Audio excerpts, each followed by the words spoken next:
أصدرت المديرية العامة للأمن الوطني مساء الثلاثاء قرار اللي كيقضي بالتوقيف المؤقت عن العمل في انتظار نتائج التحقيق القضائي في مواجهة 3 موظفين للشرطة واللي كيعملوا بمفوضية الشرطة في مرتيل.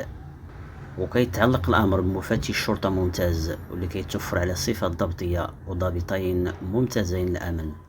وجاء توقيف الشرطيين 3 مؤقتا عن العمل في سياق تطورات البحث القضائي واللي كتجريه الفرقة الوطنية للشرطة القضائية على خلفية تسجيل وفاة شخص واللي كان تحت الحراسة النظرية في قضية كتتعلق بالسرقة تحت التخدير بتاريخ 4 أكتوبر الجاري.